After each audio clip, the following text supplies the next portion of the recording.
Welcome everybody. Tonight's Now, broadcast, talk. broadcast of the INE Hello? Network. I'm going to see if I can do this, Joni, and shut you down. There we go. My name's Lou Jensen, Dr. Lou Jensen, and this is the gathering of the INE Network for Inspiration and Encouragement Network. And we've been doing these webinars for 7 years now straight, trying to help people discover talent, develop the talent, master the talent, and then learn to share it on a better basis. Nothing in the world as good as a profitable hobby. So if you're sitting in and already have a system with us and been playing with us, we've been a company now for 32 years and going after the marketplace for a long time of what I call hobbypreneurism. You literally pick up something you love to do and then learn how to turn that into a business. And just about no better way to retire and grow old than a profitable hobby.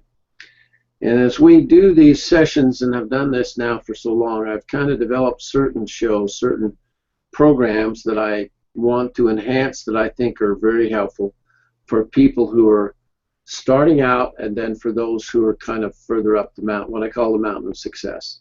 Literally, for all of us, it's a challenge. It's an uphill adventure to start a business and make it work. But boy, the further you get up the mountainside, the better things get. It is just an amazing little niche in the marketplace that very few people actually discover. And with 80 million people now looking for a way to retire and how can I manage as I get older, I think Profitable Hobby is going to really be an entity before we're finished here, because it's just a big subject for so many folks. So as I start out the broadcast tonight, what I want to do is I need to go get screen share going, and then we'll crank this thing up.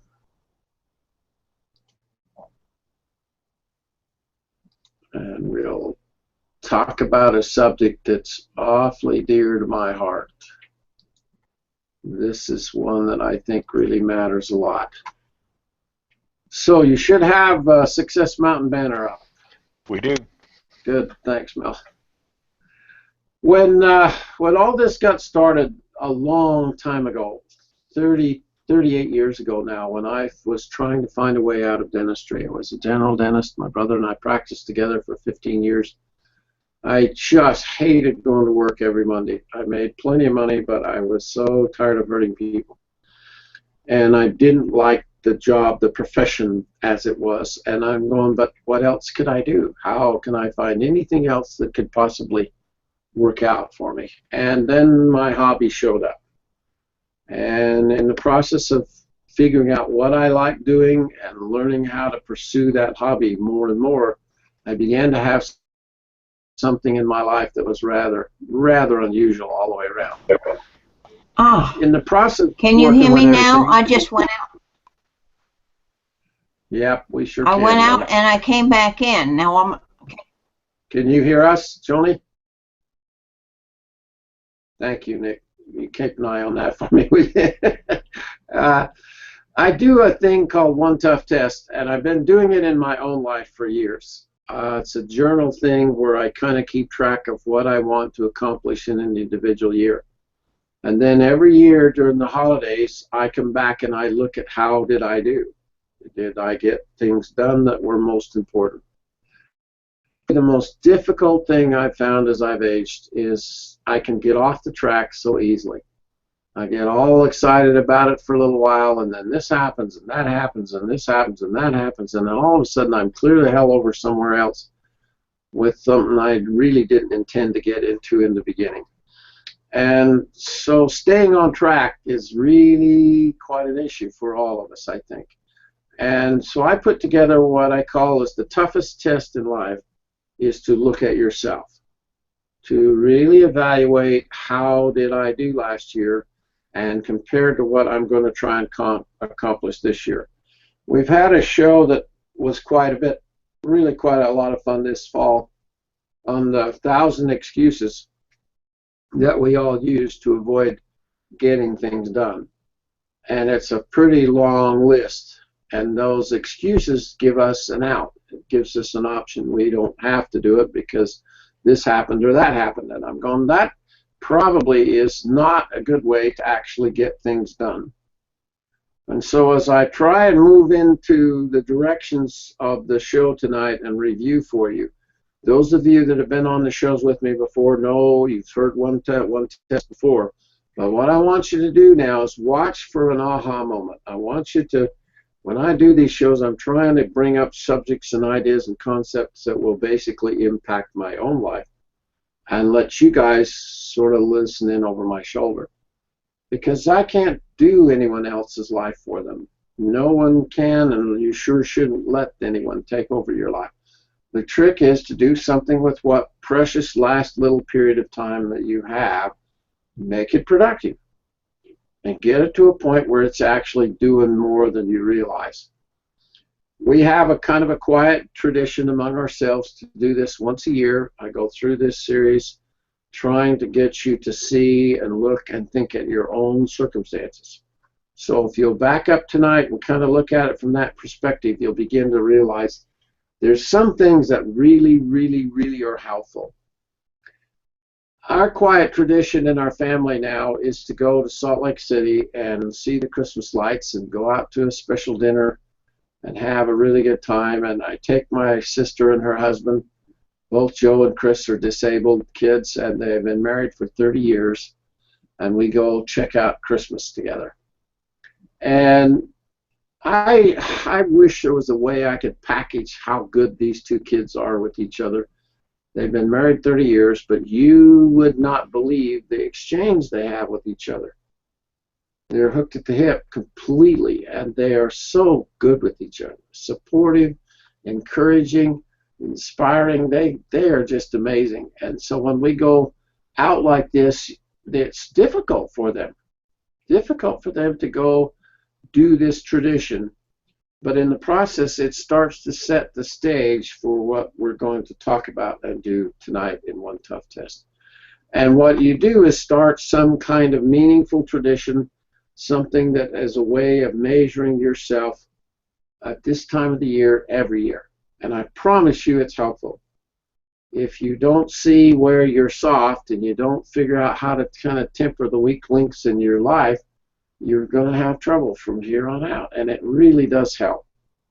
I nicknamed it the New Year's Revolution a few years ago because I thought, yeah, it is a revolution. Fixing and changing ourselves is so difficult. Most of us just have a tough time doing that. And so with only 12% that even want to fix something in their life, we're talking about a very narrow club here. Not everybody. Most revolutions and resolutions last about 3 days, and then they're back to normal. So if you count up, first of all, take a pencil and multiply 365 days by the number of years that you've lived. And you'll come up with the number of how long you've lived so far.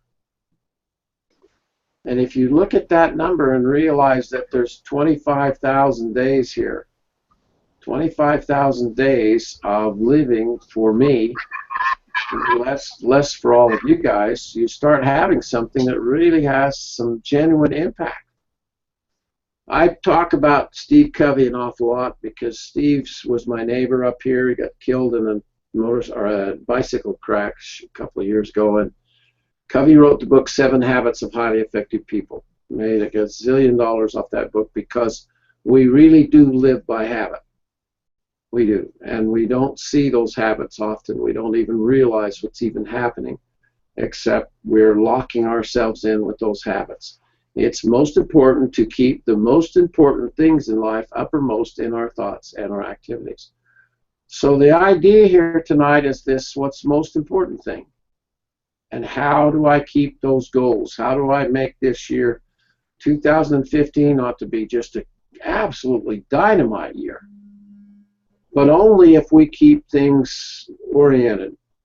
Woody Searle was my great mentor and coach for the time I was trying to get out of dentistry. I would never have made it without Woody's coaching and help.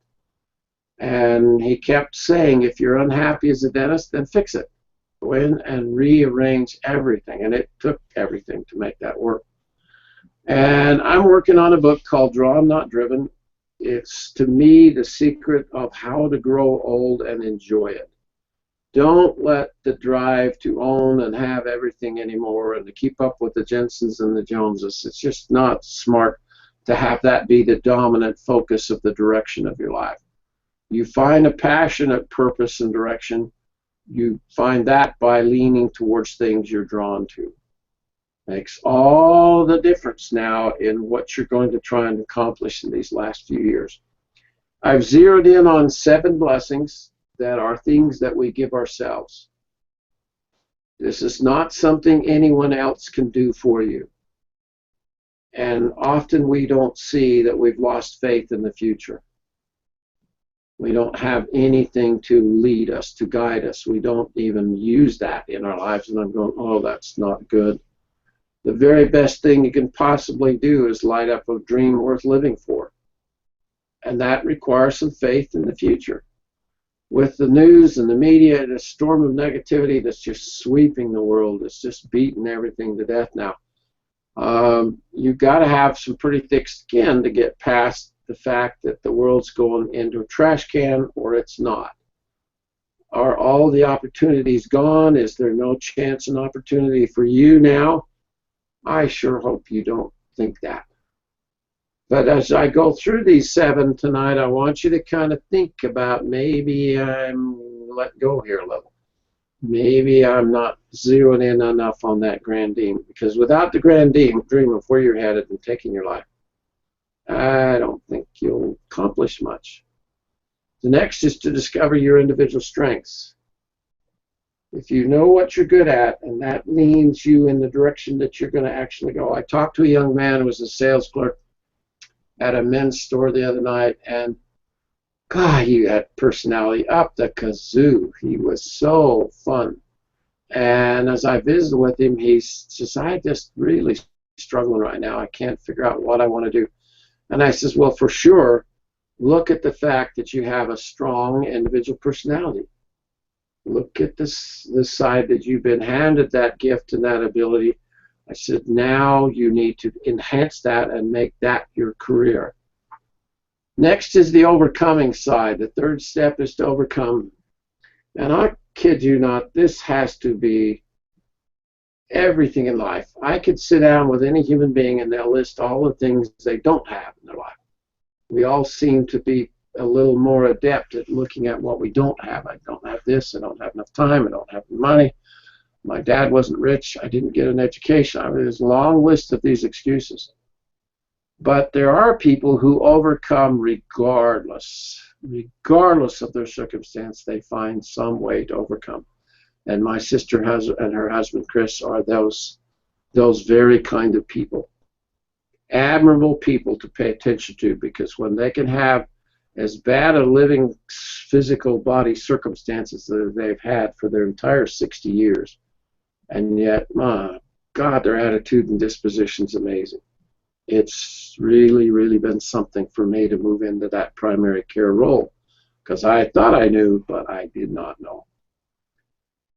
The next one is light your own fire. I don't know how to help people who can't get that fire lit. It has a little bit to do with this faith in yourself thing, but without a fire burning and some enthusiasm, you're going to wake up in the morning with it absolutely cranked up about what you're doing. I got a phone call today that I've been waiting for a long, long time. And a new door of opportunity opened up. Something else today, this very day. But I'm always enthused about that stuff. I'm working on ideas, I'm working on dreams, I'm trying to figure out ways to make things work. And most of you know me quite well that are in the show tonight. So all of you that are over on YouTube watching may not know me as well. And I've lived a long, long life, and no one has more fun with their lifestyle than me. But I have so many faults and failings. There's things that I don't do well. I try this and it doesn't work, and I try that and it doesn't work, and I get a little criticism because I try to do too many things usually. And so I'm learning just like you are. What next should I do with my life? Now, number 5 is the one that we're going to zero in on the beginning of this year, because if you can aim what you're doing, you've got a better shot, a better chance of actually getting where you're aiming at. And I think most people don't have any major plans. It's just they get up every day and just take on the day. Whatever shows up is what they deal with, and they wear themselves out to have dinner and go to bed. And I'm going, I think you should get up every morning knowing more or less where you're going. Donald Rumsfeld's famous quote from Seven Rules of Managing is, that which you cannot measure, you cannot manage.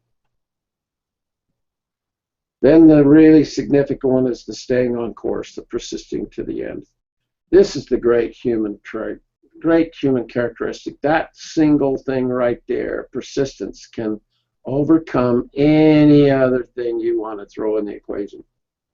I've seen people who were nothing more than persistent pull off absolute magic. So, but you got to have something to persist with, don't you? If you don't know where you're headed, then any road will do, and you're undoubtedly going to end up where you don't want to end up. The last one is kind of the cream de la cream. This is the icing on the cake. Once you've got all 6 of these other elements working in your life, and you know where you're headed, there'll come automatically occasions for you to encourage and inspire someone else. And that part I didn't see to begin with. I just did my thing, got out of dentistry, got this rolling, did better than I thought it would, and I just put one foot after another and kept going. And then people started saying, hey, Doc, will you help me? And as I started figuring out how best to help, I began to see things differently. I began to realize there's more going on than just fixing my own individual life. And this one is where you want to land. You want to land in a position where you've got some really genuinely good counsel from your experience. This is how it's happened for me. Then that's then what you turn around and then share also. If you're going to stand around and wait for somebody else to come along and do your lives for you, what's the odds? I compress the word what you ought to do, and I use it all the time because it's someone else. It's not you saying it to yourself. Someone else will say, Lou, what you ought to do is this or this or this. And when you're listening for it, it shows up all the time. Somebody's going, my hell, you're good at this. You're good at that. What you ought to do is get a hold of my uncle, or go get the newspaper, or have something done about you. All of a sudden, all this stuff begins to open up in a whole new way for you that is really, really dramatic. What you ought to do is a very interesting concept, because when you turn around and give counsel to someone else, you're basically pulling this card. And it's a very significant thing. It's very hard to do it on your own otherwise, and someone else will drop into your life and tell you what you're doing, what you can accomplish. So tonight, consider very carefully, the time you enjoy wasting is not wasted time. Breaking up. And thank you, Nick. Thank you. The time you're wasting is not wasted time. The stuff you enjoy doing. Listen and look for the things you're drawn to. You can carve some wood, and some people, like Keith Owen, when he got into the wood carving thing, that's wood's his whole life. And we don't know exactly why, but oh my Lord, he loves working with wood. Anything. And I've kind of evolved into crystal. I really like engraving crystal. It's just the sweetest material. But as you play with different things, there'll be some things that you like doing and other things you don't like doing. Mel's had a lifetime of working with stainless steel, and isn't it interesting where his life is now? How things have gone for him because of that interest. So it's called the precious thread of interest. It's not exactly hard to find it, but it's hard to figure out how can then I make it into a living and then eventually turn it into a life. It really is important that this is all one thing in my book. If you can get your life to your living and your living to your life, you've got her made. This is the greatest way there is to grow old. So if that's then the target, this is where I want to end up. And I'm going to gradually, here's where my life is, as is world, and I'm going to try and move it to better. what should better be. And if it's not some degree of measuring going on, you're going to really, really struggle. Within those special interests that we have, we as to what we really ought to be doing with the rest of our life, what if that's the clue? What if that's how it's supposed to be? I've never seen two people's interests be identical. We all have things we really care for, we really like doing. Then what we ought to do is move in that direction. All my life I've wanted to do this or this or this, and they've put it off and put it off and put it off because of jobs and time constraints and raising a family and all the other stuff. All my life I've wanted to be a writer, but I just never could get to it, okay? At Christmas time in the store, I ran into one of the ladies that was in our drawing class. And she's as good of an artist as I've seen. I don't know if you guys all remember, she drew the picture of the Santa Claus. It's the prettiest Santa Claus I've ever seen in my life. Oh, God, it's gorgeous. Well, her husband got into real estate developing about that same time, and he just flat sat on her and said, no more art, nothing. You come and design and help me do this business developing thing. And what he does is he tells her that she can go back and play with her art if she does one more home and does one more home and does one more home. And they got one they're working on now. They're flipping a home right now for $1.2 million. And she says, this is it. He's assured me that this is going to be it. And I'm going, okay, but that's where we get caught. We get caught in the fact that everything gets in the way, and then we can't do what we ought to do or what we really most want to do. So understanding where this true passion comes from is when you start to figure out how to make it unstuck. You get past your problems, get past your circumstances. There's got to be a way to fix every stupid thing in life. There's not one thing that can't come along and help make your life better that you can't fix and adjust and fine-tune and improve every year. We all know that nothing huge happens in our lives. We all are the product of lots of small things, small changes, small adjustments that begin to really, really make a significant difference. Confucius said, if you're ever fortunate enough to find something you love doing, you'll never work another day in your life. This is the secret of the entire I&E network. This is the thing that I've preached and talked about forever. It's what I found in my own life. Fixing teeth and doing root canals, that was work. And I hated doing it. And the second I started coming over here and making my artwork and selling my art, it was like parting the Red Sea. It was so significantly different than a job. But you got to see there's not only the potential, but how do I get my life to that? How do I make this a part of my life? I think for every human being, there's a side to all of us yet that's really extraordinary. Even for all of you that have been playing with me for a long, long time. We've got people in the group tonight that have been, the show's always full, but there's a couple here that have been 30 years with me playing. And yet, even for you, there's extraordinary skills and extraordinary contribution yet for each of us to pull up and put on the table. And I think if you just expect that, if you just realize there's more here, no matter what you've accomplished so far, please nudge it a little further. This is my favorite photograph in my whole 38 years of playing with this world. No. My carving right there. Yes, I know. I have somebody on there trying to help me on it. Oh, I don't want to get him. Somebody cut that for me. Thank you.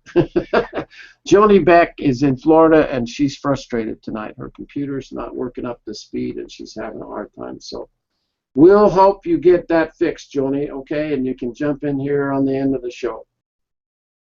I think this is such a dramatic image and concept that most of us are these ordinary eggshells here, except there's an extraordinary you yet to be developed.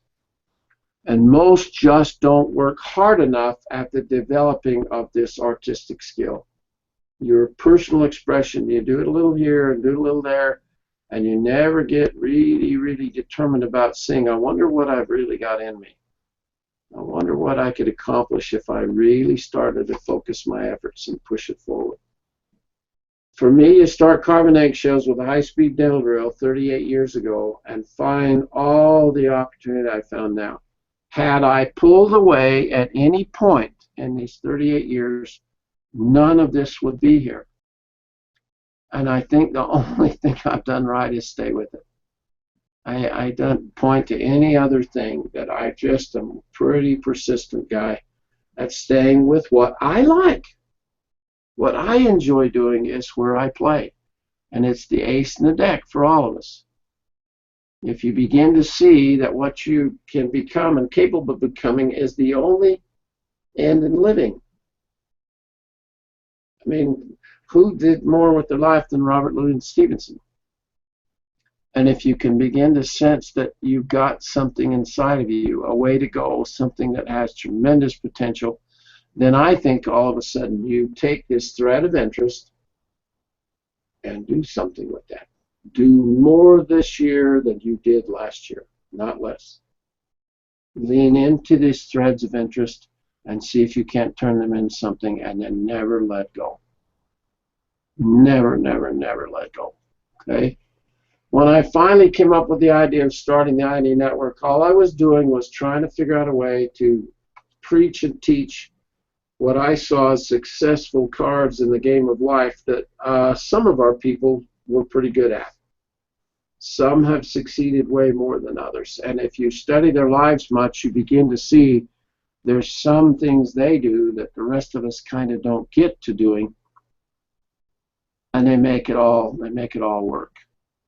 Much more than they might have. And what has really begun to be central in my own life is what I now call shared vision. I built my studio, Soulworthy, and I carved this ostrich egg in the process of the dedication of that.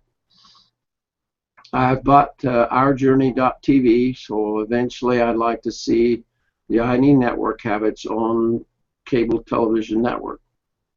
And 24/7 we'll have teaching of people how to discover their talent, develop their talent, master something, and then share it long after I'm gone. Because it's the sharing of what we've done here that startled me the most. When you guys post on Google Plus and you bother to mix on Google Plus, I don't think you really understand what's even happening.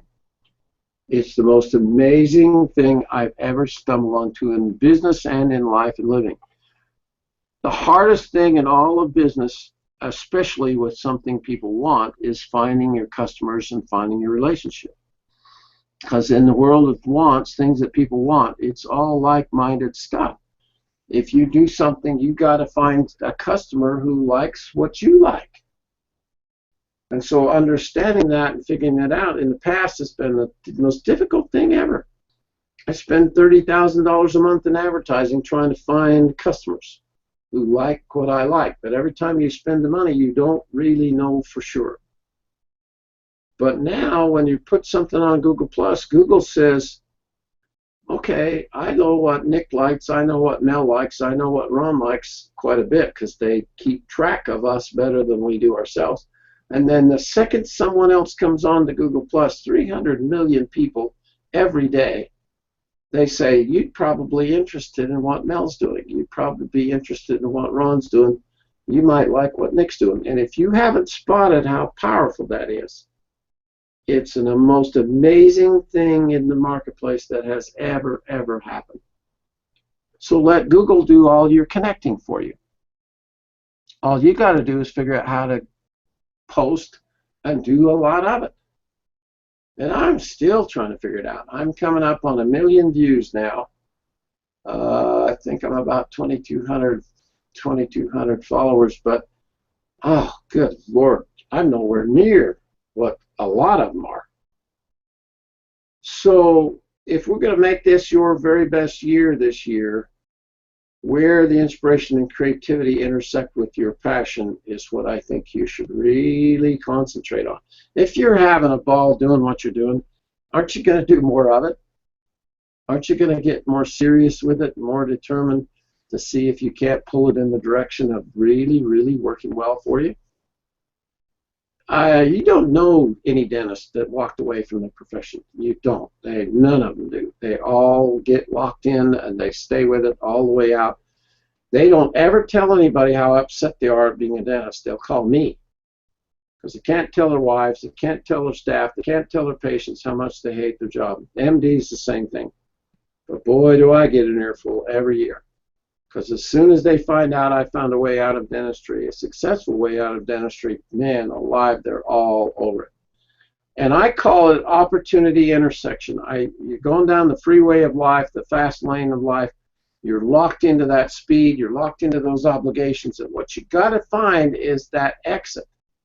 You've got to find a way to get yourself out of that fast lane and over here to the side. And that's how I did it. It's the summation. Opportunity intersection is the summation of our masters and their degrees of success, because they're all different. Every one of them took a different route. And if you can start with this beginning and use this use this as a tool to help you to begin to find out the direction of what you most want to do. Locked in all of it is a little secret, this little tiny whisper that keeps coming, just won't let you alone. You've got, all my life I've wanted to do this. All my life I've wanted to do that. The things, these threads of interest are the things that you most enjoy doing, is what is the core of the basis of where you start, literally where you begin to start. There was a lady from Harvard, a professor from Harvard, that's written a book called The Last Chapter, and God, I'm so jealous still.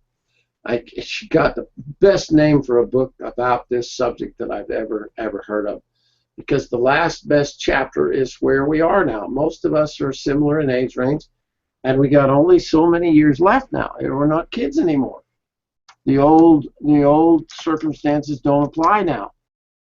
My son the other day asked me, he said, "Dad, from your age to mine, what's it like?" And I said, "Oh, son, you don't really want to know. Talk about complicated, and talk about right turns, and talk about, you just no more than think you got your life nailed down, and then something else comes along." And so getting something done with this last best rest of your life, to me, is huge. I don't know why else sit in tonight in this seminar and this presentation if you're not going to really challenge yourself now. Get past all those things that are screwing with your life and slowing you down. That which you cannot manage, you cannot measure. You've got to measure and then manage. You can't do it with this, I don't know if it fits my future plans. Does this fit any of my future plans? Try and make this transition from here to here. This is what I really want to do with the remaining part of my life. And if you can't see that, you've got to be able to put some things down now and measure those things all year long to see if you're making some progress. You see that? This is pretty subtle stuff to measure, and it's real easy to let yourself off the hook. Just tell yourself, I don't have enough money. You know, if everything around you in your life that someone invented and developed and pushed into the marketplace, if any of them had enough money, that it wouldn't have been here anyway. That's the most common thing. I don't have enough money, I don't have enough time, so that's the excuse for not doing anything. And I'm going, that can't be. Don't let that mess with your year this year. Pull out of yourself, a rabbit out of the hat, try and figure out, okay, I gotta figure out what I'm best at and how can I enhance that? How can I take that further into the marketplace? I call it my passion prescription. I handed out a lot of pills for a lot of years, trying to help people control their aches and pains in their mouth. And I'm so glad I don't have to do that anymore. Cool. I've been retired since '86, and I've been playing for a lot of years now. And that side of me that I try and help people understand how worthwhile it is to go this direction. And I'm not saying it's easy, but I am saying it's extremely worthwhile. At this point in my life, I've invested a great deal, but I've gone right smack at the direction that I most preferred. And if you can realize, when I wrote my book and got the book done and got it published now, this is the day I walked in the office with the first batch, the first set. And talk about it on a moment. This dang thing took me 10 years to get done. I've got 7 steps with 7 videos, 7 hours of video. It's everything I could think of that would help you take your as-is world and shift gears and pull it over into something better. And I don't know anything worthwhile that doesn't require this kind of effort. Most of us who've written a book know how challenging it is, no question. But within the range of my voice tonight, there's 10 of you that ought to be doing your book this year. Tell your story, put it in writing, what you've done and how you've done it. If you can't see that going to video and going to ebooks now is the only way publishing is going to be in the future. But if you've got it done, then you can do your own publishing and you can own distribution, and it's just all but free once you learn how to do it. And we're learning how to use social media. That's what we're doing, gang, is figuring out how in the hell is social media going to help promote a product and an artist and a concept. And if you can start and begin to look at that, and you start realizing that when you're getting going, you have something really important to lean into. This was a little story I wrote that about something that happened to me when I was a young boy. And I had, for an easier way to say it, I had an imaginary grandpa that I ran around with because both my grandfathers were dead. And I found an ostrich egg, and so I'm visiting with Grandpa about it in my mind, saying, I wonder what's going on here. And I wrote this story, quite a few years ago now. One day, a youngster found an extra large eggshell out in the family backyard and carried the new treasure to Grandpa for an interpretation or an inspection, and asking with all the wonder of a child, "What's this, Grandpa?" "That's an eggshell, and I'll bet there's a little bird inside," he explained. "What's it doing in there?" was the next question from the child. "Well, there's a little bird inside, and for now it's dreaming, I expect." And Grandpa continued, "One day it'll grow up, escape this shell, and learn to fly. That's what little birds do." After a thoughtful silence, the child said right out of the blue, "When little kids grow up, what do they do?"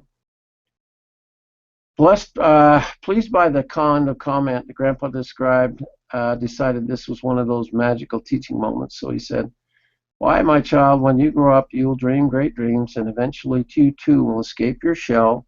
Trust me, and one day you'll wake up and learn to fly as well." Very quickly, the child replied back, "Kids don't fly, Grandpa," with a serious expression of doubt. Perhaps the child's concern came from too many stretched-out fairy tales already. But the older voice of experience tried to reassure him still. "When you grow up eventually, son, you will understand that you really can dream great dreams and learn to fly." But then, as if it were a lightning bolt through the heart of that grandpa, spoken with the wisdom of youth, was one more question. "Grandpa, you're much older than me. Where have your dreams taken you?" All I've done is stay right on this for my nearly 40 years now. And it's the best counsel I can share with anybody. You put enough energy and enthusiasm into your own grand dream of where you're going to take your life with these last precious few years. I mean, who knows? Who knows of us that will still be here in 2016? Who of us will be gone? Maybe this is one of us' last year. We don't know. Never know. But regardless, I would think you want to make 2015 the best year you have ever had. Better than any other year. I have another quote that I like to get on my soapbox every now and again because it's so, it's just true. It's scary. There's an occasion when we surprise people who don't know us very well. They bumped into us, they don't know us really well, but we impress them because we've been able to pull something off. But it's almost amazing whenever we can literally surprise those who are close to us. People who know us well, but they don't think we can actually pull anything off either. But the really great moment in all of life is when we manage to surprise ourselves. The accomplishment of overcoming is such an incredibly good part of your living. So whatever slowed you down or locked you down or chained you down in 2014, please try and find a way to get above and beyond and spread those wings and let's fly this year. The biggest adventure you can take is to live the life of your dreams. And we all say, well, it's easy for her. She's a billionaire. I'm going, well, how the hell do you think she got there? You think she had a dream of where she was taking her life and what she accomplished in the process? Steve Covey's the same thing. Motivation is the fire from within. If someone else tries to light the fire under you, chances are it'll burn very briefly. It just doesn't work that way. This is a self-generated fire. Self-generated firestorm that helps you continue. The greatest thing is to watch Craig Hone and how far he's come with his life and his career because he dearly loves everything he does. He is just the most passionate producing artist I think I've ever been around. And all Craig has done is stay on this same thread of interest. That's what he likes doing, so therefore he keeps doing it. And when you see the kind of projects he does and develops, and every piece he makes is a museum quality, he will not turn it loose till it is done perfectly. And when I start looking at the lives of each of those in our master's circle, every one of them have done something very, very unique with their living and with their skills and moved it into the marketplace to one degree or another. And I just tried to look at all what are those steps that help them to consistently persist. And when you start finding something that you do like doing, and then you turn that into the remaining part of your living, that will then become your life. And I don't care. These are what I enjoy. I like to write. I creep and love airbrushing. I love to sandblast and I love to engrave. But right there is Lou Jensen. I can cook up an idea an hour. Well, maybe an idea a minute.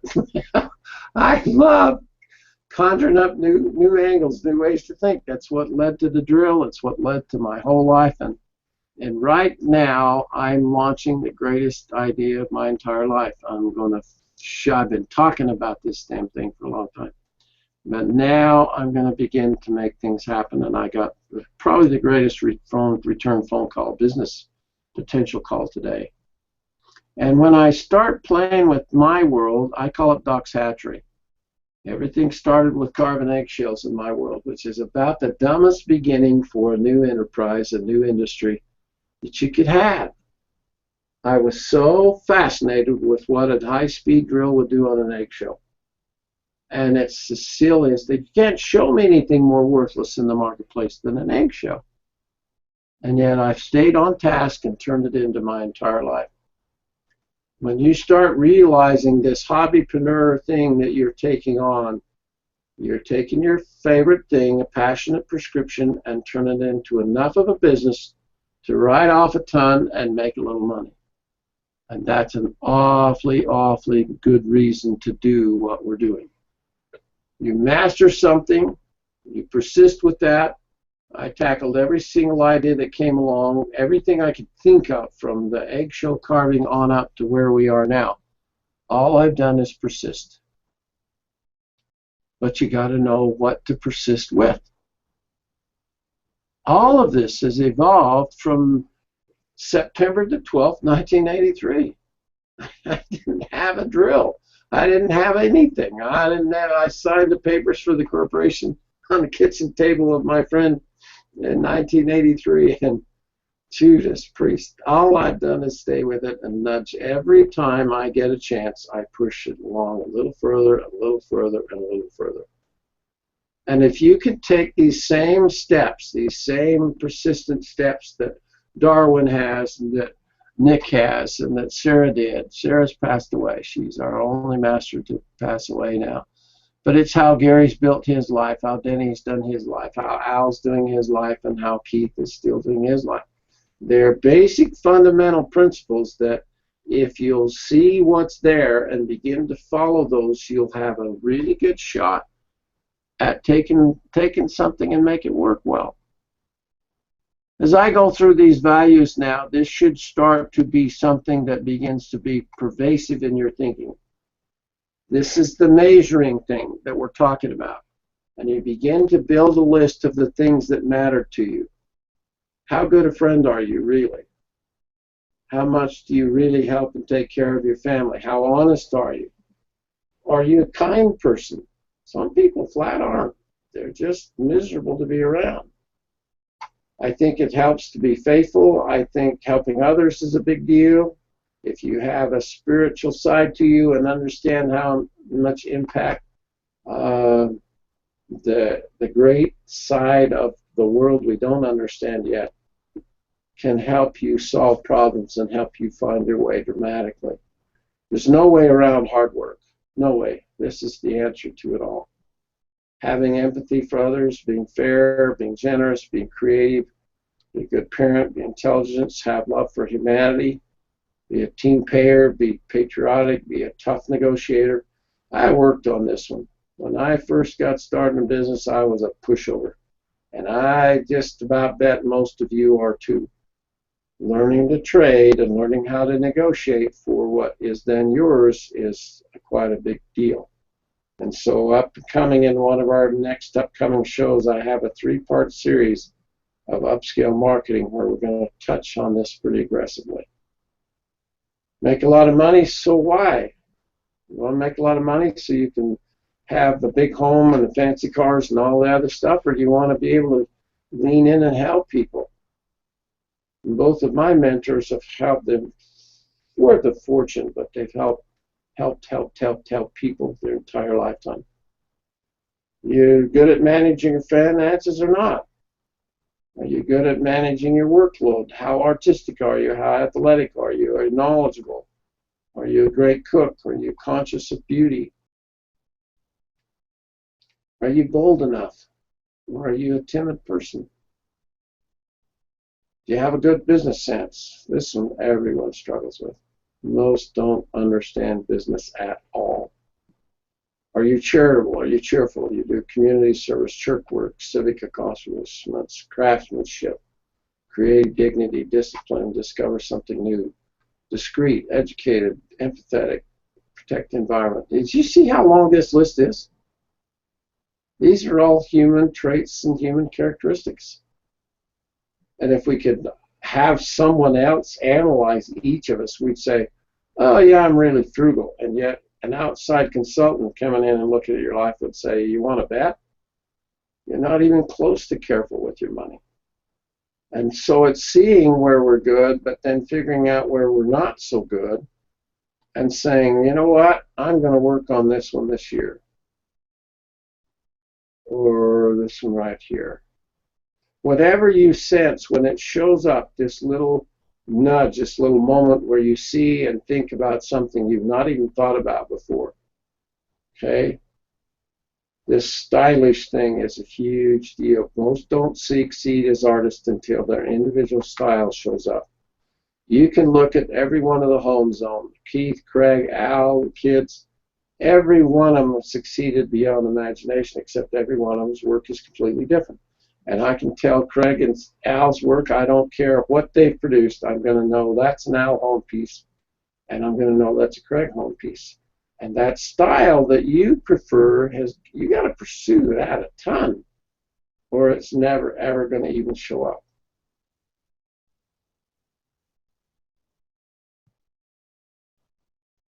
I have an apprentice program where someone says, I really need some help, I really want to accomplish. And what I do is I put into this, in the mixture with you, about the same effort that you put in. Because what I need are more masters. I want more teachers. I want more training. I need more people. I'm filling up a week's worth of 24/7 hours of success stories in the hand-producing art marketplace. And I'd like you to be one of those people. When I get that all in place and launch that channel, I'm going to need content. I'm going to have people who have their own show Once a week, they'll do a show like I'm doing here tonight that will be your testimony of what you've accomplished and what you've done. And I'd sure like you to put that on the top of your bucket list, okay? Two of the most powerful words in the world, and they're my favorite, is what if. This is curiosity at its finest. what Edison or Einstein says with the greatest human characteristic is curiosity. What if you had an idea that would change the world? Something that came up today or tomorrow or later tonight, and it literally would change and affect the whole world. But your busyness got in the way, or your stress level got in the way, or you weren't persistent like you needed to be, or you got bad habits that keep interfering with your success, or worst of all, you have no plan. Success with an idea and innovation and cultivating a life and living lifestyle is not an accident. You've got to have a plan of action. And if you ignore this precious threads of interest, I don't know how you turn something that you don't like and you don't enjoy into something that succeeds. This is the gradual progress for me. It was the gradual step from playing on the eggshells carving in the Easter contest in 1977. Then I did a wedding gift in 1978. Then I started selling my work in 1979. And then I caught the idea of building a straight high-speed drill. Now you see how much time was from here to here? This didn't happen automatically. This came along later because of all of this other doing. Then I found the money. This is where the idea came along. But then we couldn't sell it. We could not sell the individual handpiece. It was just stunning to me that we'd gone to all the development struggles to build the drill and then could not market it worth a damn. And then in 1983, the early part of 1983, the idea of putting a package together to help people see what that drill would do and begin to teach them was when things finally started to take off. And you go clear from here, clear to here. The one thing that makes me most upset is when someone ignores this effort. I was all alone here, gang. There wasn't a company. This is when I formed the company in September 12, 1983. And I'm gonna submit that your story is the same. It doesn't happen by accident, and it sure as hell doesn't happen overnight. Now, if you enjoy what you're doing, then it never feels like work, and you got some chance of actually doing it. I've come a long way since that young kid that was sitting right there. The whole world thought I'd lost my ever-loving marbles when I started carving eggshells with a nail drill. I got the baddest reputation in our small town you can ever imagine. So what you're looking for is a unique combination, something that will unlock the rest of the potential in your life, okay? There's a difference between looking and searching. This one has no focus and intensity. This one, you turn up the burner. You turn up the burner on your own life dramatically. And what I want you to think about is if you do well this year with your life, it doesn't just affect you, it ripples out. And each of us ripple out and begin to affect other people. And I'm so convinced we've stumbled onto something really profound. If you grow old and don't realize you have any talent and you have something to play with that you just are crazy about doing, you're going to have a rough time growing old.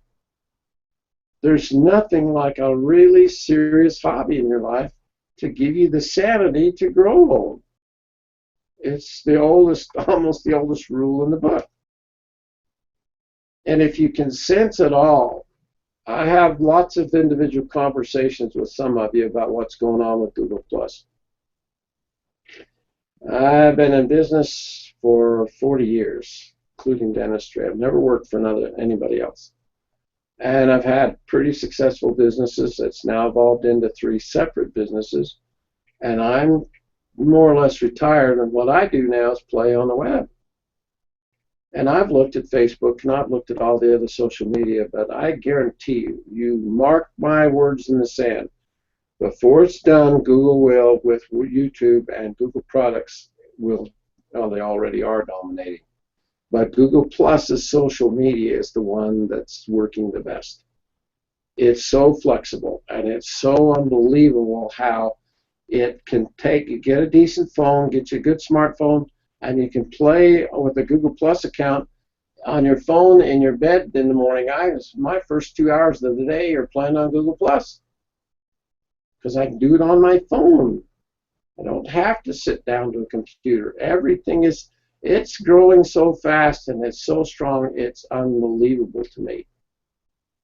The other thing that I suggest you do that you may have not done a good job of this year is extending your personal journal.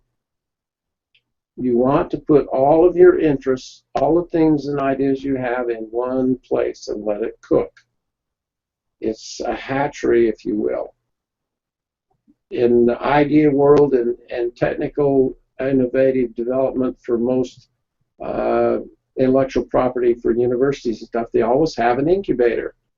And those are places where people can bring a new idea and gradually cultivate it and see if they can turn it into some kind of a product. Well, if you can't have the university do it for you, then should not you begin to do that for yourself?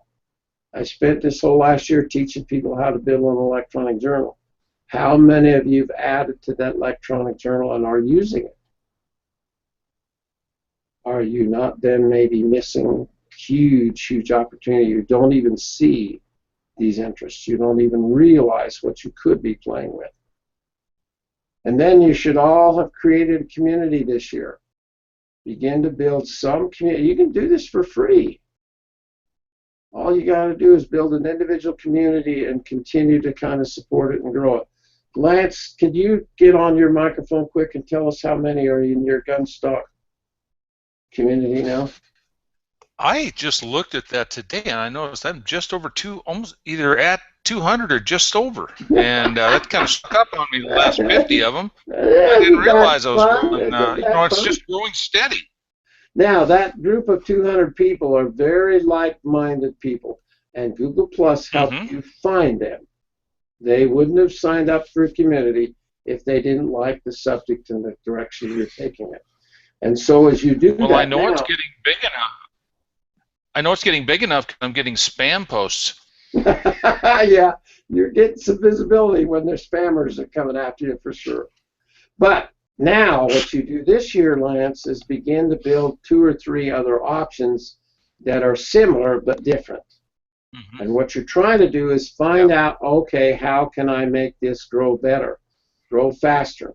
So I got about, I think I have over 20 communities now, and I'm watching all of them carefully to see what most is responding, which then tells you how you're doing. You're measuring. You're beginning to measure and make sense of that progress. Can you see how that might individually help you? Yes. Yeah, strong deals to say, okay, what I got to do is get a community up. You've had to learn how to grow it this year, haven't you? And there's times when you can do it, and then times when you forget about it, and then it's just amazing how hard it is to grow it. But once it gets ahead of steam under it, can you imagine the strength of your position and your market niche, Lance, if you ever get to 5,000 people? Yeah, I can see some things growing just with as few as we have. Yeah, it's just the most amazing thing I've ever seen in business. And most are not paying any attention to it. Most are ignoring it, but they shouldn't. It really is the right way to go. Now, this is how I've done my own journal. Okay, this is my electronic digital journal. And I opened up my own community, but it's private. No one else gets to see. I have one member, see? And that's my own digital journal. And all I got to do every time I find something I like is hit that little arrow down here in this bottom corner of every post is a little arrow, and then it'll say, where do you want it to go? And I say Docs, Ideas, Dreams, and Journal right up there, and bam, it goes right into my journal. It's the fastest, sneakiest, easiest way in the world to actually do something that's really worthwhile. So you see a post like this, and you like it. And What I'm going to do, I'm going to redo this one with my imagination committee, my own cartoon characters, but I want it to say the same thing. And see, all you do is hit that right there, and then when it comes up, then you say, well, I don't want to do it public, and I don't want to do it friends. You type in right here, Doc's ideas, and all you got to do is start that in, whatever you've named your personal digital journal, it will show up, and then you put that in, and it'll want, you say share, and it'll go right into your journal. And then that item is then forever in your personal journal. And then you start tracking and see the things of your interest. This is how you'll spot your potential. It's where you ought to take the remaining days of your life. I just type that in and bam, all I got to do is start it now. I've done it so much that it knows now it's smartphone and it knows where to take it, and then I hit share and it's in my journal. So if I see a picture like this, if a picture's really appealing to me, I grab it. I snag it and I shove it into my digital journal, because this tells you things about yourself. Whatever is graphically appealing to you is like if a picture's worth 1,000 words and you like that image, that speaks to you. To me, this is like a mirror on my personal interests. It's what I see, it's what I enjoy, and I know this eventually then begins to rub off on me. But I got to get it into here. I don't want to lose it. I don't want it to go away. I got to be able to put that into my life and hang on to it. Okay? So whatever you find that turns you on or interests you, then you start gathering those things and put them into this journal so that they will rub off on you. My only quote so far is the miracle's in the doing. And when Jim helped me get the company started, he wrote this. This is a list of all the great one-liners and positive motivation. And he hand-lettered it out for me, and he says, Lou, this is the sum total of what it takes. And so you put that someplace you can find it. It's one place where you start to gather your own dreams and ideas. And the secret of a great finish is to your life is to discover that thread of interest, that one thing that really, really dominates your thinking in your life, and begin to develop this 7-step effort of saying, I got to take it from discovery, develop it, master it, and then learn to share it. If I hadn't stayed on this idea, Wally Goddard cut this sign for me before there was a company. I've had it in my life coming up on 40 years. And it's my favorite way to talk about what I've done. I'm an innovator. I'm an idea developing person, and I have Doc's Hatchery has been the central place where I keep all my thoughts and my ideas. When I sat down to build Opportunity Intersection and put it into a video format, because every book now is moving into video. And you get my series and you have those 7 DVDs or get them email. The very first thing that shows up is this question. And whenever I meet somebody new, it doesn't take me very long to get to a point of what are you going to do with the rest of your life? Because 97% of humanity are not doing what they wish they were doing with their life. 3% are, but 97% are not. And everyone is thinking about this. Everyone, this is a subject on the minds of every person out there. And if you look at what's going on, what's happening right underneath everyone's nose. Tonight, when we finish this show, I want you to go look at your personal profile. And I want you to write down someplace permanent where you can see it again next year. What are your numbers? How many people are following you? And how many looks and views have you had? And then make it your #1 priority this year to get better at that. It's visibility that you're after. How many times in the shows that I presented, the world of things that people want, the 3 words you never forget in the world of wants are exposure, exposure, exposure. It's what every one of you need the most. And here Google's offering you the chance to grow it yourself for a little bit of time and no money. It doesn't cost you a dime here. Except the visibility from it is just staggering. And so, could you tell yourself how many followers and how many views you had last year at this time? I'm going to wager most of you couldn't. And isn't that a mistake? But shouldn't you know from year to year how you're doing? That which you cannot measure, you cannot manage. I think Drawn to Driven is just right on the money. I think if you'll stay in the side of what you're most excited about, it will gradually grow into your entire lifetime purpose. And as you start to learn how to develop that and turn it into something, you begin to see there's a pattern to it. There is a way to go from one thing to the next, to the next, to the next. And these are the 7 steps that opportunity intersection is built into. The first 3 are getting ready to do the dream. The 4th one is the launching of the dream. And right here's where a business plan is huge. If you don't know where you're going, the odds are extremely high you're not going to get anywhere. You're going to end up someplace you didn't hope to.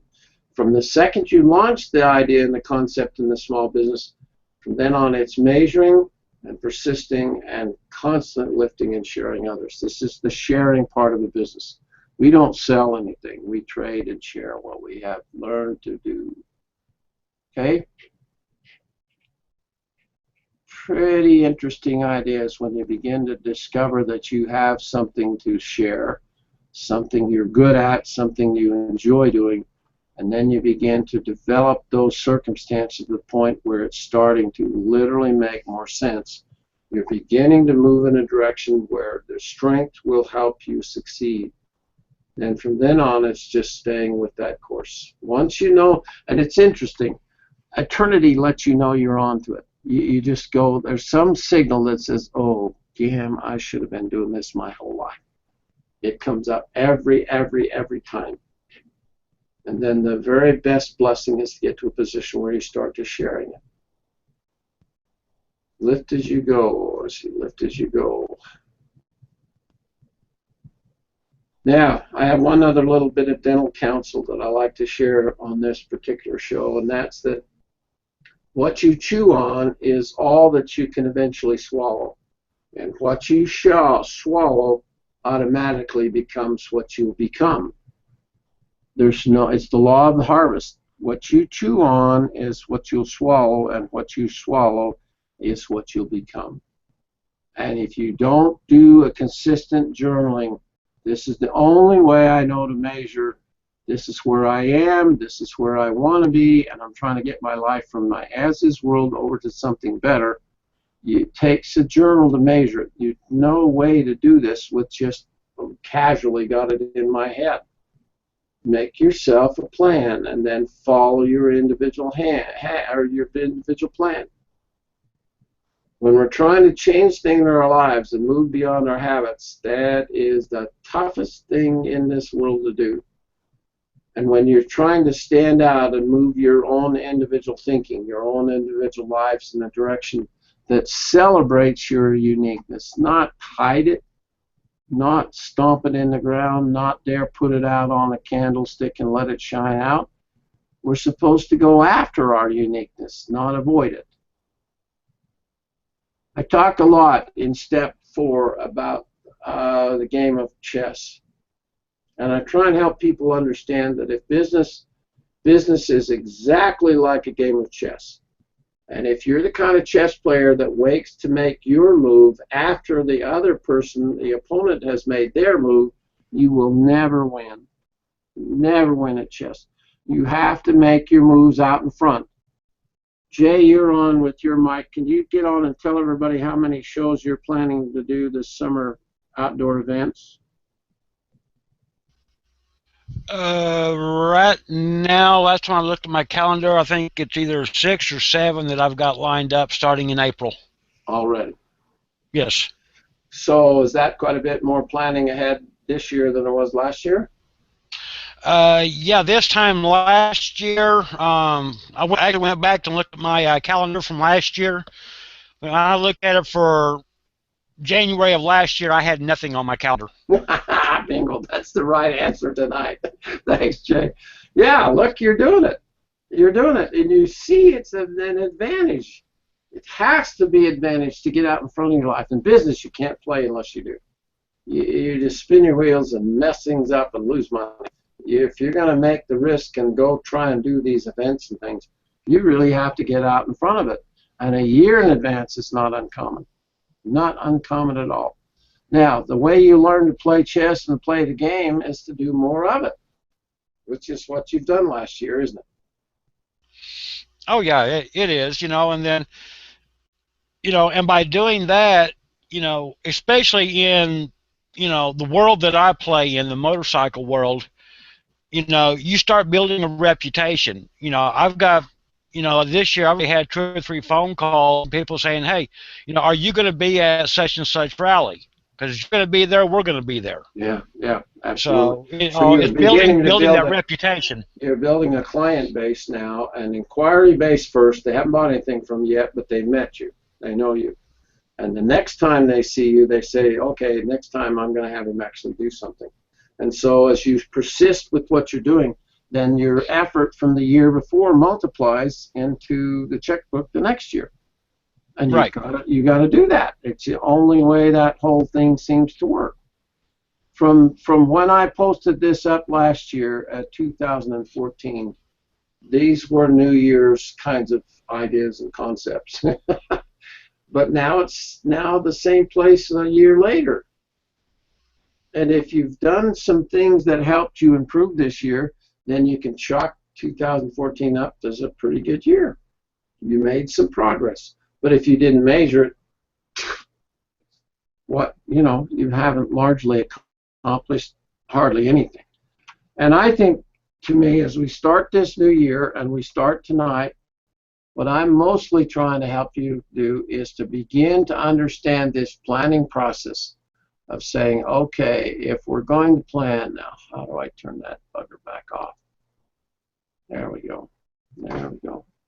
As we start to figure out how am I going to take on this year, and I'm beginning to kind of measure last year against what I hope to accomplish this year, that's the one tough test.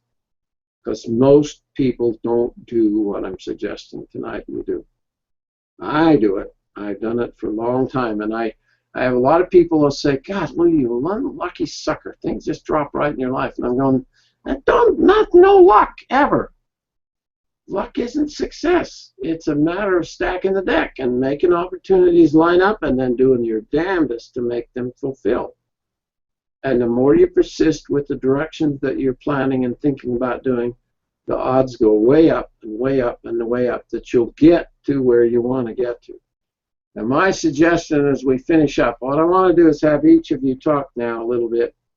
We've finished the show tonight, and I'm going to kill this year to try and keep them shorter because we get carried away. But it's, to me, the idea of ending up with more control of your personal time is the goal. I don't see anything on the horizon better than the control of your personal time. If you were able to get up every morning and do with your day what you want to do with your day and your time, that's as good as it will ever get. And the second Woody Searle opened that door to me, I thought he was just rich. I thought that's what you do, is make a ton of money, and then you can do anything you want. And Woody says, oh, hell no. You can gain control of your personal time easier than that by far. The trick is to literally make the plan. What would do that? What do I need to fix to get my life from my as-is world over here to better? So, as we've moved through this year, the whole year, every one of you have been participating with us on the shows for the year. And based on what I threw at you tonight, is there something you want to add to that? Any one of you want to throw your bits of suggestion and tidbits and ideas into it? Mel, why don't you take a shot?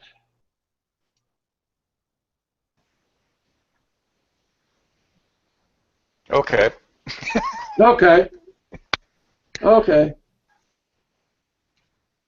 Well, when somebody asks you, what are you going to do, or how are you going to do that, you just look at them and say, well, it's easy, can't you? Yeah. And how do you fix it if you can't do it? What do you do? I don't understand people that won't take on the challenge. I just don't. They say, no, I can't do that. I can't draw. I can't weld. I can't cut. I can't sand. I can't finish wood. I can't. I'm going, yeah, but we all learned. We all learned. We've been at it a long time. So it's a matter of doing, isn't it? Yeah, it's just got to wrap your head around the problem and work out the solution and do it one step at a time. How many bites does it take to eat an elephant? And isn't that old? I mean, it's old counsel. It's been the same way for most of humanity. And yet we forget it. We forget it. We often forget that that's what it takes to succeed. Kind of fun. Kind of fun. Well, the biggest problem with humanity is it only takes 2 generations to lose all knowledge. Yeah, it's a little hard for pass it down. It's a little hard for me because I'm becoming irrelevant now. In my own business world, the kids are taking over everything, and it's pretty much, Dad, why don't you go golfing or you go on vacation? Let us run the business. And I go, oh, you little brats. Well, now it's time No for longer. Grandpa to wrangle up some of the grandchildren And teach them. and start guiding their little minds on Yeah. how to problem solve. Wesley's my oldest granddaughter, and she has her first book published already, and she's just 20, so we're on our way. Grandpa likes that. I like doing that, so that's exactly where I'm going to play now for sure. Mel's been at this a long time. We've had his equipment probably as long as anyone in our circle that I know, and I'm very impressed and proud with all you've accomplished, Mel. You're one person who does just exactly the way you like to do it. And boy, if all of you could take that card and put it on your forehead and say the very best thing you can do is stick to your knitting. That card's the Joker. It kind of is, isn't it? All right, Jose, you had your hand up. You want to make a comment about now? You're another one that has climbed quite a ways up that old mountain, buddy. You had quite a year this year, didn't you? Open your mic, Jose. You've got your mic shut down still. All right, can you hear me There you now? go. Yes, yes, sir. Right. Yeah, it was a fun year, and one of the things that I would like to know is that how many people that are watching us on YouTube right now a year ago that started watching us haven't done anything. Yeah. And the thing is that whoever is watching us right now, regardless whether they do carving or they just watch us, a year from now is It'll be the same thing. a year later. Yeah. Yeah. And I always come back to I remember the time that I met you in July. I think it's July 2003. Wow. There was a gentleman that was next to me, and both of us were watching what you were doing. And then about 2-3 years later, I saw him on a gun show, and he came back to me. He said, "Hey, remember me?" He said, "No, not really." He said, "Yeah, both of us were watching Dr. Lou there, and look at you. We were going to be doing this thing, and look what you are." And I asked him, "What are you doing?" He said, "Oh, nothing. I'm still thinking about it." So, it's a big difference, just go out there, and even if you start small, that's the way I started, taking baby steps.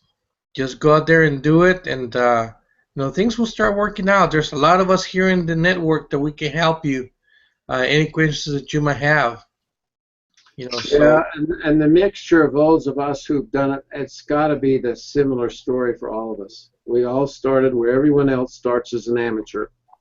You don't know hardly anything about anything, and yet you'll stay an amateur unless you start making the moves that begin to improve things. I've had a lot of people, I've taught thousands of people at the company in courses, Jose. I've never had a better moment than when you flew up from Phoenix to take the class, and we worked on that Alaskan skinning knife. and you engrave that one metal fancy little pattern under the microscope the first time, it just made such a huge difference. I mean, it was just like the parting of the Red Sea, because Jose now knew he could do anything. You jumped from lack of confidence to just tremendous impact on your own brain of saying, "God damn, I think I can do this now," and it was fun. yeah. You remember the moment, and so do I. And Yeah, it's like definitely. a hurdle. It's a hurdle. It's every step of the way is a similar kind of thing. You don't know next what you need next, and yet who's going to do it? Who's going to uncover that unless you do? Right, right. It's just flat ain't going to happen. Yeah, no, it's you know, it's been a lot of fun. It's been an eye opener, and one of the things that I did the beginning of this week in preparation for the Dallas Safari Club, I texted the gentleman that I did the carving for, Yeah. and I told him, hey, I'm gonna be there. Come over to my booth. I got a bottle of wine for you if you're gonna be there. Yeah. And he texted back and he says, yep, I'll be there. And a couple of hours later, he said, by the way, is there any way that you can carve out about maybe 30 to 45 minutes of your time on Saturday that we can talk with my wife and John, which is the, I guess, the Project manager. right, the project manager. So that way we can talk about 45 minutes on the tree. Oh, It's God. excellent. I'll take some time off. So yeah, so Shit, it's Jose. Oh, it's looking folks, great. is that going to be awesome or not? And isn't that persistence, Jose? Because it didn't go this year quite like we thought it would. Nope, nope. Except it's still in the process. And I sit and look at you. You're mastering your business, Jose. You're learning all the elements that it requires to make it succeed. And you're getting really savvy about what cards should I play now. Okay, it was a very good excuse to get in touch with him and offer the bottle of wine and just some reason to come and kind of begin to interact with him again. Those kind of clients and patrons are super busy. Right. They're playing in high gear, and for them to pay attention to your life is a little bit challenging. And I had to learn to do that with Jack. He was so busy and so involved that to keep me in his life, I had to constantly come up with these creative little ways to keep that relationship afire. Oh, that's great news, Jose. Yeah. Boy. So I probably won't be seeing you in the next couple of weeks. So Yeah, you'll be off on the journey. Oh, yeah, yeah. So tell me, Jose, is having a good time your job? Oh my God, it's awesome. I love it. It is. It is. I'm proud of you for staying with it, Jose. No Well, one's had to overcome more than you, my friend. You really have climbed the mountain, and I'm so damn proud of you. I can't tell you. It's been a delight to watch you because you've done it. You've done it all, but you've stayed with it. I had no other choice. My other choice would be a regular job, which I hated.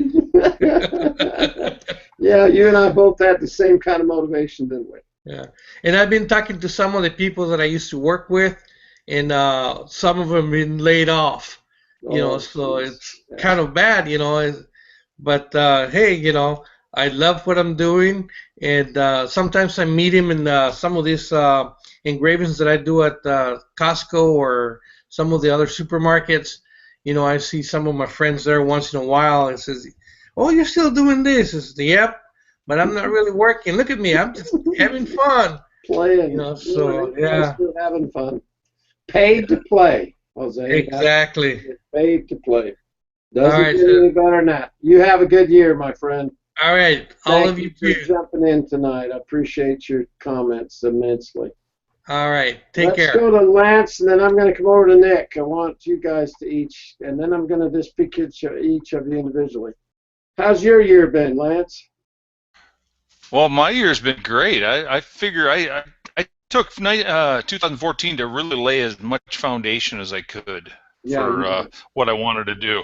And I think that's probably the most important thing I did. I stumbled onto some things a little bit as far as some jobs that just kind of made me think, this is direction I should look into also. So that was important. As far as my own time, right now, I am my own boss 2 out of 7 days. So those are the 2 days I invest in trying to get that. Now all you got to do third, is grow it to the fourth, third day. and then fifth. fifth. Perfect. Yeah, Right, absolutely, that's the way to do it. And now you can see it within range. Okay. Yeah. Before you question whether it's even possible, but once you start to see It's there. progress, then you start getting some real energy underneath what you're trying to do because you've got a goal in mind. And the more excited you get about it, the more your imagination points you in a few different directions that, it's kind of like when you sleep and you dream, you think of, ideas come to you. Well, sometimes they come to you when you're awake too, but the more excited I get about this, the more ideas that come with me, and having that little journal to write down kind of helps that. Better it gets. Well, I'm going to concentrate in my shows this year. The entire year is going to be the subject of creativity. And what I'm after is a new level of creativity, not just same old solving problems. We're going to get better at solving problems. And to the degree you can sharpen the saw in your own individual creativity, there's just no end of the potential that can show up then. So good luck with the year. Proud of what you've accomplished, Lance. You've really done a lot this year. You've come a million miles. I watched you in class with Craig and Robin. There's very few who've come into a class and did as much as you did in that short period of time. You went a million miles in that one period of time, and I think you saw it too. I think you know just how valuable that. How can you not keep going when you're having so much fun doing it? Yeah, absolutely. You got to get better. It's just automatic. It happens. Yeah. Thank you for coming and participating so much. I think that's you guys that are participating and contributing are the ones that get the most out of it. So how's your year been, Nick? Changing. Changing. Oh, I'd like to hear that. I'd like to hear that. Last year, some of the shows that I had participated in disappeared. Okay. And so I'm in the process of moving towards some other shows. Doing some other things. Oh. Yes. Okay. And I guess the thing I'd like to bring up, you're constantly talking about handmade business. Mm-hmm. I don't know if you're familiar with Crafts Report. Yes, very magazine. much so. Very much so. They've changed their name now. They're Handmade Business. Okay. Okay, so the their word focus crafting is not the right word. So handmade is. Yeah. Well, I think their focus is changing to move towards the business side of things. The front end of business side of handmade, yeah. And I think that's what they've been doing. I've followed them for years, and they do a good job. Yep. They really do. And if you're doing what we're doing right now, is this one tough test is to evaluate your own circumstances and say, where could we improve? Because if you don't move with the economy, in a few years, every business is toast. It just is so challenging to stay in tune with what's actually going on. And they're good at it. They're very good at it. And they actually have opportunity for, if anybody here is interested, if you go to their website, you can receive it electronically for free. Good. Subscribe for it. And they have the ultimate guide. Let me check my screen. They track the events. They're really good at letting you know what event marketing is going on all over the country. Yep. The Why don't ultimate you guide. Take a picture of it, Nick, and post it. Put it up on Google Plus for everybody. Okay. Suggest and pass it on. That'll be. And then all of you need to learn to do one thing this year.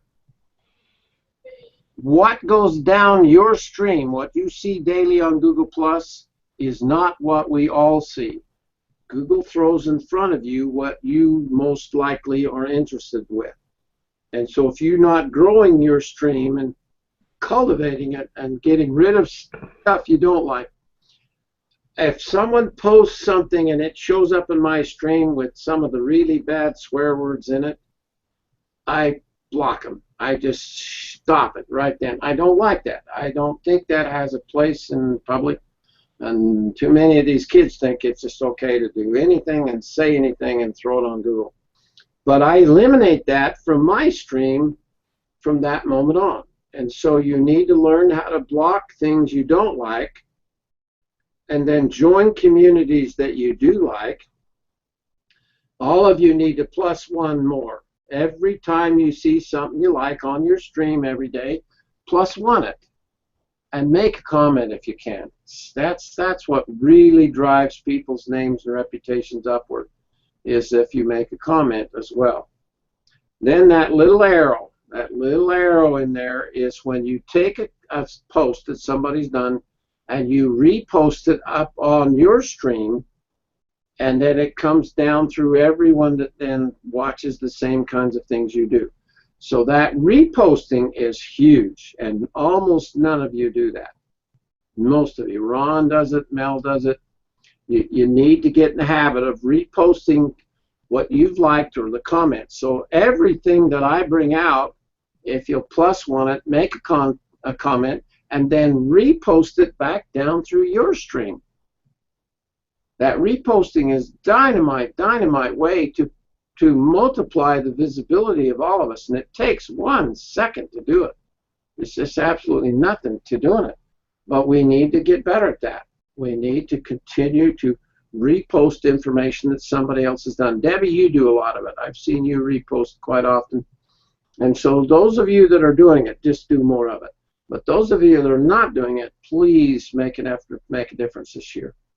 Take your own individual numbers, and we have the chance to nudge each other.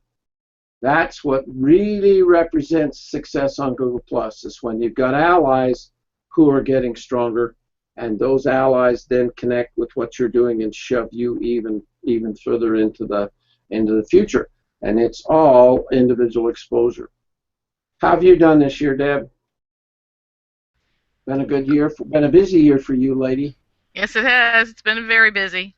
Very good. Yep. I'm going to be taking some time off of some responsibilities in the community, so to work just for what I need to do for me.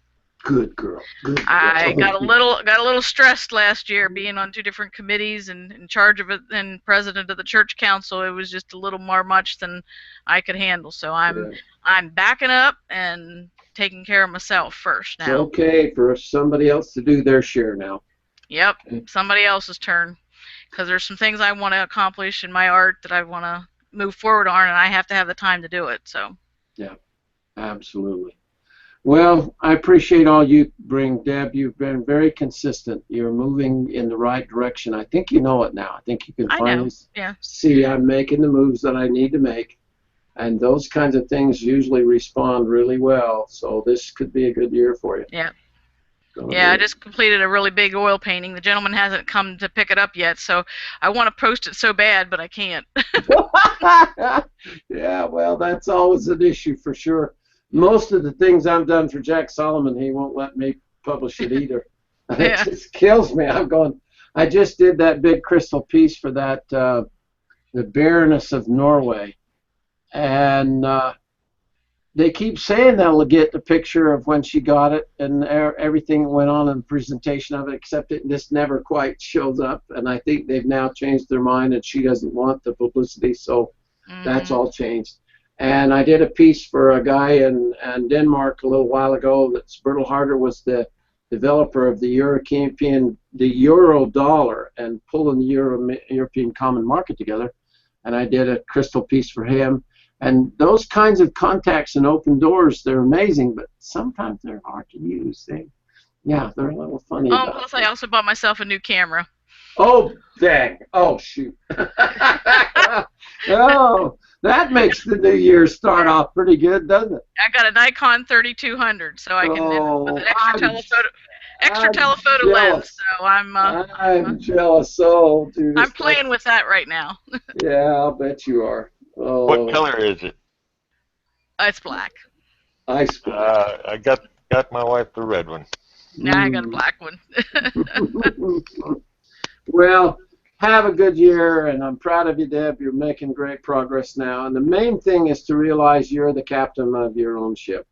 Yep. And we largely get what we're willing to manage. We either manage it in the direction we should or not. And it just makes all the difference in the world. So congratulations. Thanks for all you bring to the party, and we're going to have one heck of a year this year. I enjoy this group. That's why I'm here. It's a good gang. Yeah. I learn a lot. Pretty supportive bunch. Every time. Okay, J-Boy. So she doesn't want to learn. Well, we're a pretty crazy bunch. And We're still broadcasting, too. We're doing all right. I'm going to keep this one broadcasting a little bit more. So, Jay, did you pick up anything tonight that might help somebody else? Some comment about how this year's gone for you? Most of it for me has just been persistence. You know, hanging in there. You know, I've talked to Mel and Ron several times. You know, they can tell you there have been times I've wanted to throw my hands up and say, I quit. Yeah. You know, go climb into a dark hole somewhere and stay there. Be done. Yeah. And you know, and at the first of last year, this wheel that you see behind me back here was one of the biggest things that I had done. And you know, I put a lot of time into that, and that's a long story. But off of that came, you know, more jobs that have come along. I've worked on a completely custom-built bike now, of which, you know, I've posted, you know, little pieces of it, but not the whole bike yet. You know, the guy said, no, can't do that yet. I'm like, okay, you know, but it's just the persistence, not giving up, you know, and hanging in there even when times do get hard and get rough.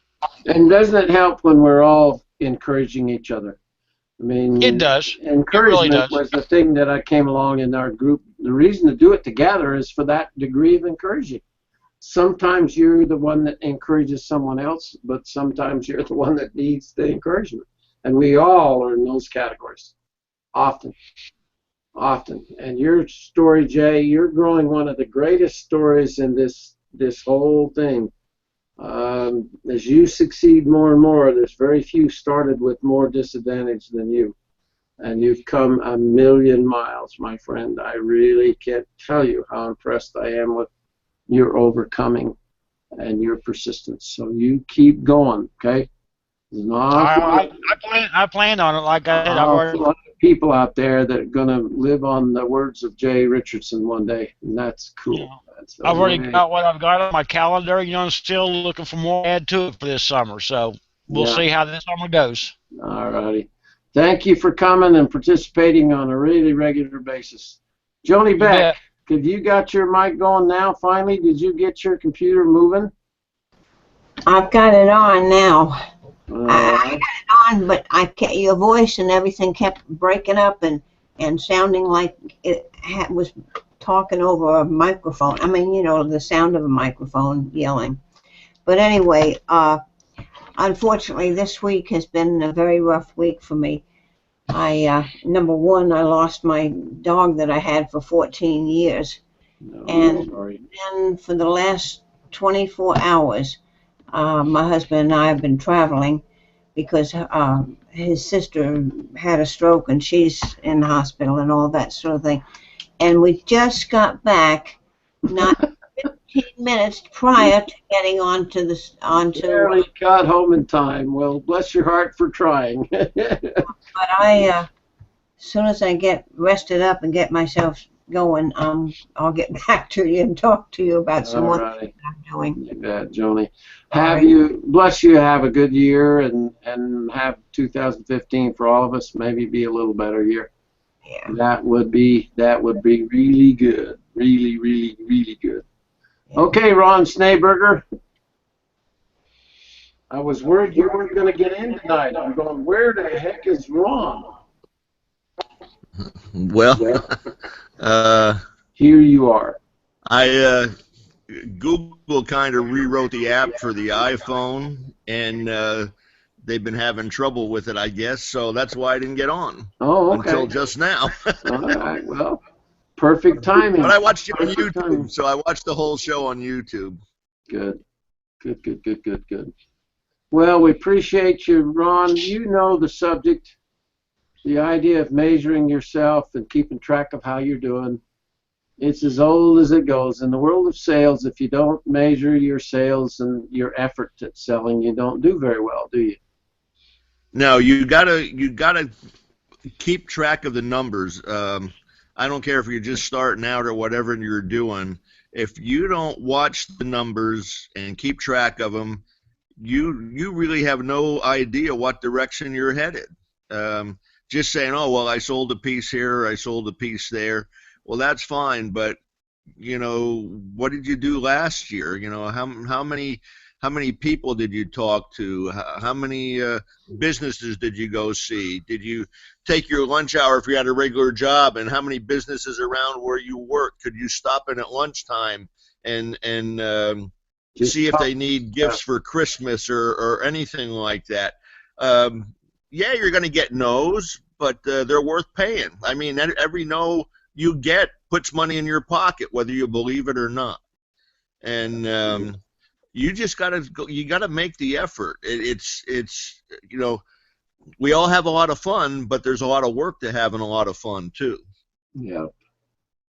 Well, it's a matter of certain things work and certain things don't work, and the trick of success is to find out what works and to do that. Stay with the same things that someone else is usually advising you or giving you some counsel and advice, and they've paid a tremendous price to get that experience. And when they offer those suggestions, that's the very thing you should really zero in on. Without Woody and Jack's advice, I would never have gotten this off the ground, not ever. And to me, those are the aces that you start watching with and saying, well, what should I do this year to improve, move my life further in the direction I would like it to go? And then you're steering your own ship. You're the controller of the rudder instead of the whole world or circumstances. And I think that's the difference in a great life, a great way to grow old than not. So I really want to commend you, Ron. You're the one person also in this circle. Our group is a very supportive bunch. But Ron is always in the mix of trying to encourage and support other people all the time, and I just can't thank you enough for that. I think it's the best thing we can all do now is put the fire under somebody else's wings and help them grow with their own individual dreams. And you're awfully good at that, Ron Snaber. Appreciate you a ton, my friend. All right, Michael, you got your microphone on? There you do. Now you got it on. I do. Thank you, Dr. How's this year been for you, Mike? You had a good year? I have had a good year. I am enjoying working on clocks. Oh, all right. I've seen a couple that you've done. Yeah. Good. I enjoy them, and that's what I'm doing right now. I'm working on clocks. Good idea. Good idea. So you think you can invent a clock this year that no one else has ever dreamed up or thought of? I am hoping to do that. Actually, I want to do, it's not a full-length grandfather clock, but I want to do like a tabletop clock with maybe hummingbirds coming all the way around it. Wow. Okay. That does sound good. That sounds like a real masterpiece to me. Now, take photographs along the way as you're doing it step by step. Try and get individual pictures so you can match later the process of creating. So thank you. Don't not get the pictures along the way. Well, everybody, we've launched tonight is a beginning. The next things we need to do is kind of take this test part that we set a line in the sand for the division between 2014 now to 2015. And these are the things now that you should chew on for the entire month of January is what do I have to do to dramatically improve my circumstances? What you're looking for is efficiency, not spinning your wheels, not doing the same old thing. You want to really make some shifts this year because those shifts are what ultimately produce the greatest amount of results. So be thinking in terms of creatively changing things. Don't do it the same old way. Early in the year, see if you can't make some major changes. Keith gave me on New Year's Eve, gave me one of his carvings. And it's a solid book. Look how he's done the pages. Can you see how he's done the pages? They're all hand split and all done with the burning pan and the drill. And then he's carved in the Book of Imagination. Made it like this is just like an old leather book. And I just went crazy. I just love this damn thing. And I've been thinking a lot about the fact that there's nothing in here yet, but there ought to be. If Einstein said that imagination is more important than knowledge, how much potential can we have, each of us, of figuring new things out, new ways to do stuff, and new creative ideas? For Mike to take a clock idea and turn it into his whole life, for Mel to take his concepts and turn it into his whole life, for Jose to basically knock a home run. When he gets this tree to carve now, they're going to do video and a television show about it, and he'll get exposure, exposure, exposure. It's what we all have to have. So please, this year, I'm going to make just a killer effort to expand our social media presence and profiles, and also to literally open the door to the exposure here. Most of us are not seeing it for what it really is. And if you sense how quickly it's growing and what's happening with it, you have to just sit back and go, oh my God, this is a big deal. This is just the way the whole world's going to go now. And you need to master that. You need to figure out, how can I then pull that entity, that power tool that Google's throwing out in front of us, how can I pull that and make it effective and efficient for helping me? We had a few little glimmers this year where someone would see something that's posted and then they'd call up and want something done, but those are nibbles. Those aren't definite substantive things yet. And I look across Google as a whole, and I don't see anyone that's really, really figured it out yet.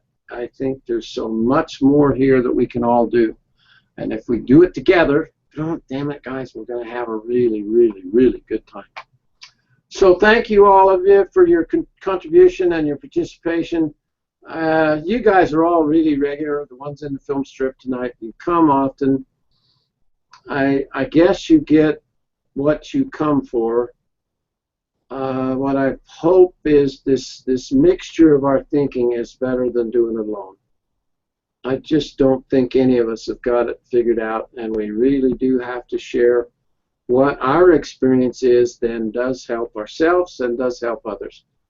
When I ran into Gary Price, and he had done the hand sculpture that we used for this icon for the brand for INE Network, Gary's piece that he did is the one that I hand out my highest award to anyone in our circle, is the Indians, Native Americans helping each other climb right straight up a cliff. And the title of that piece is "They Rise Highest Who Lift as They Go." And I still think that's the secret of growing old. The more you worry about helping someone else, the more it tends to lift your own boat. And we all seem to do better because we are trying to support each other. So I know who you guys are. You're that kind of people, and it's who I prefer the most in life to hang out with. So please keep coming, please keep contributing, and post like crazy this year. Get your thinking up on that Google Plus stream, okay? And let's go to work with it. Let's see if we can't just get ungodly numbers this year. All right, everybody, good night. Have a good time. Stay out of trouble. Oh, that's no fun. Now, if you get in jail again, don't call me this time. Damn it. It's actually the other way around.